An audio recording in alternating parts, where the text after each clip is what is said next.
Terkait tuh istri saya di rumah sakit ODSK dan ada termasuk penyalahgunaan obat sehingga meninggal. Begitu. Ada lebih 10 pertanyaan. Jadi saya kasih tahu supaya mau diotopsi. Begitu. Karena itu membuktikan bahwa siapa salah siapa yang betul di otopsi itu.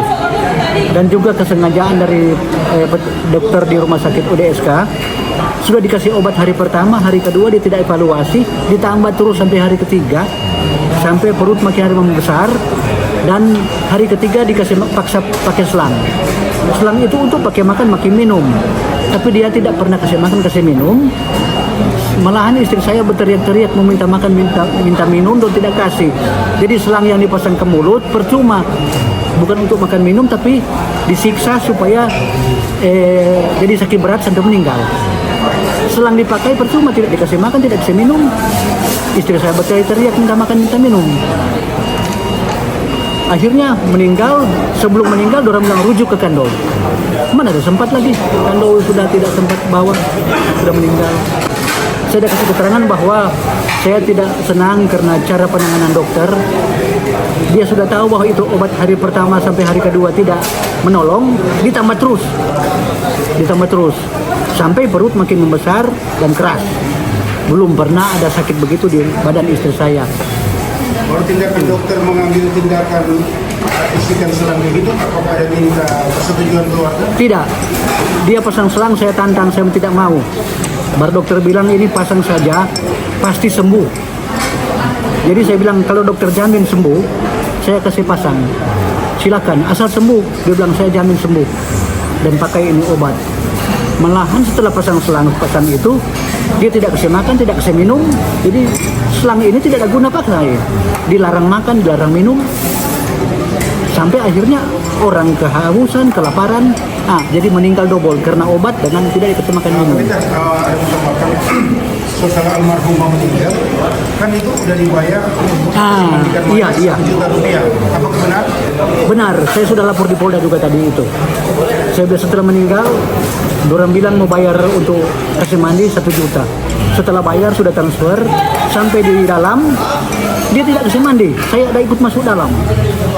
Dia bilang kami biasa begini.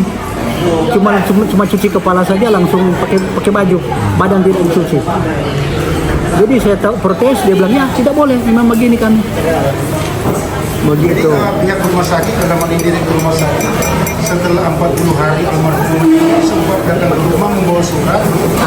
Uang dia punya 10 juta benar? Dia ada bawa uang kurang lebih 10 juta dengan janji suruh tanda tangan surat supaya masalah ini jangan diperpanjang. Begitu. Minta damai. Jadi ada 4 kali pertemuan. Di rumah sakit 2 kali, di rumah 2 kali. Begitu. Jadi dari pihak rumah sakit datang mau memberikan uang dia punya 10 juta agar supaya ini tidak diperlebar. Supaya itu masalah jangan diperpanjang, tidak diperlebar, jangan dilaporkan kemana-mana. Berdamai. Begitu maksudnya. Yang surat apa yang dikasih tinggal pihak rumah sakit? Ada surat yang ditandatangani oleh Dinkes dengan surat yang dari perusahaan, dari rumah sakit. Tapi saya tidak tanda tangan dan uang saya tidak terima. Begitu. Iya. Terus pernyataan saksi yang kemarin di sidang? Pernyataan saksi yang di sidang kemarin dia terlalu bohong. Dia memang sudah ini. Dia tinggal di rumah saya kasih makan, kasih minum. Dia menjadi pengkhianat. Terang-terang istri saya boleh jalan, boleh makan, minum sendiri. Jalan sendiri, pergi mandi, minum, saya pegang saja. Dia bilang angkat dari tempat tidur, angkat ke tempat mandi.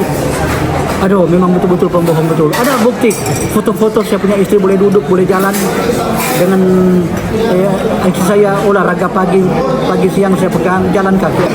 Ada bukti foto dengan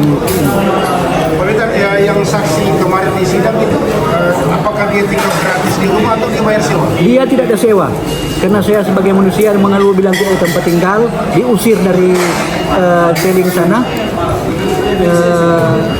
Mengeluh rumah saya kasih tinggal free, sampai dia punya cucu pun saya kasih kamar free, tidak ada bayar listrik, tidak ada bayar apa-apa, karena saya secara manusia. Jadi dengan adanya pernyataan saksi di pengadilan kemarin, menurut kita apakah dia itu bisa dipercaya atau Kalau saya lihat tidak dipercaya, dia memang kerjasama dengan lawan saya.